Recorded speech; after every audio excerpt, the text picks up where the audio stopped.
So because of this, some of this tension over the private practice of plural marriage, Brigham asks the Relief Society to stay or to not meet so that their Emma doesn't lead to further confusion over the succession question about why the 12 shouldn't be in charge as a whole.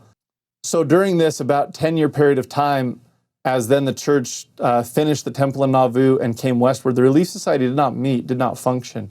Under Brigham Young's direction, they begin to meet again as a whole.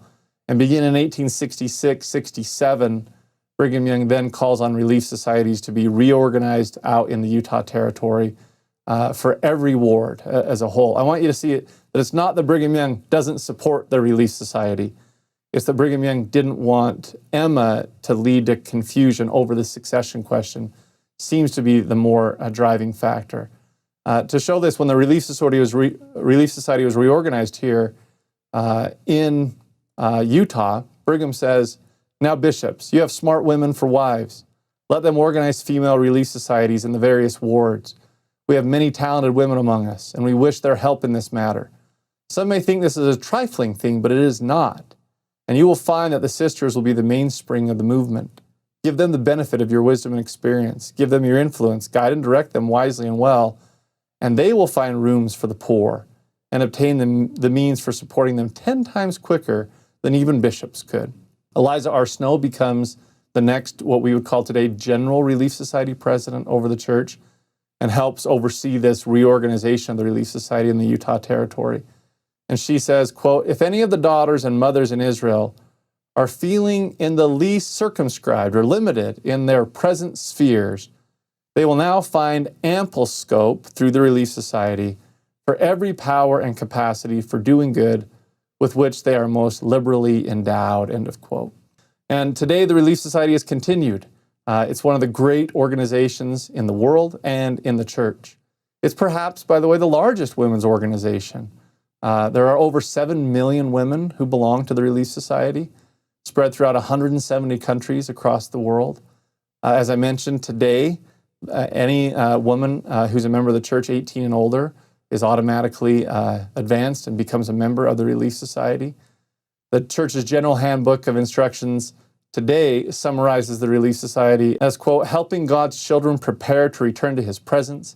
It is a divinely instituted organization to save souls and relieve suffering." You see them tapping in to those phrases from the early formation of the Relief Society.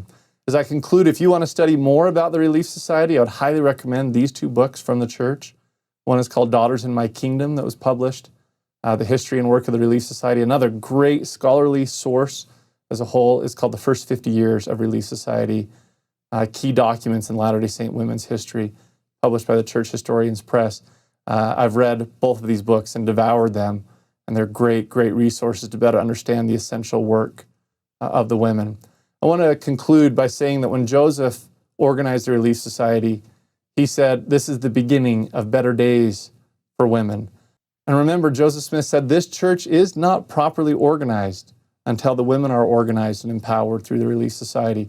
Elder M. Russell Ballard of the Quorum of the 12 said, "The work of the kingdom of God cannot fulfill its true destiny without rolling forward hand in hand with the faithful, wonderful sisters of the church," end of quote. And I believe that is very true, that the restoration will unfold as women and men work hand in hand, jointly and equally together.